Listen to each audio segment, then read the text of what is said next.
তাপপ্রবাহের যে পরিস্থিতি চলছে, ইমিডিয়েট কোনো কমার সম্ভাবনা নেই। তো আগামী এক সপ্তাহ ধরে এরকমই মোটামুটি কন্টিনিউ করবে।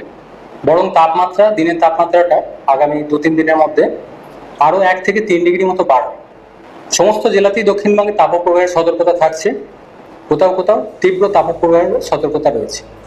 যেমন 25 তারিখে দক্ষিণ 24 পরগনা, পূর্ব মেদিনীপুর, পশ্চিম মেদিনীপুর, পূর্ব পশ্চিম বর্ধমান, হাওড়া, হুগলি, মেনলি এই জেলাগুলোয় তীব্র তাপপ্রবাহের সতর্কতা রয়েছে। তীব্র তাপপ্রবাহের এই যে স্প্রেডটা 26 তারিখ থেকে আরও কিছু ডিস্ট্রিক্টে বাড়বে। যেমন 25 তারিখের এই জেলাগুলোর সাথে আরও অ্যাড হবে ঝাড়গ্রাম, বাঁকুড়া, উত্তর 24 পরগনা, এই জেলাগুলো।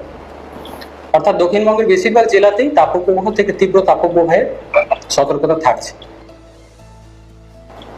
কলকাতা পার্শ্ববর্তী অঞ্চলে আগামী 5 দিন তাপপ্রবাহের সতর্কতা রয়েছে 41.6 ডিগ্রি, যেটা লাস্ট 50 বছরের হিসাবে যদি দেখা যায় সেকেন্ড হাইয়েস্ট। এর আগে কলকাতার সর্বোচ্চ ছিল লাস্ট 50 ইয়ার্সে দেখলে 1980-তে 41.7 এপ্রিল মাসে। এবছর আজকে যেটা গেছে 2.5 পর্যন্ত 41.6। কলকাতা পার্শ্ববর্তী অঞ্চলের তাপমাত্রা মোটামুটি এরকমই 41 ডিগ্রির কাছাকাছি থাকবে, বা 2-1 দিন হয়তো 42 ডিগ্রির কাছাকাছিও পৌঁছে যাবে।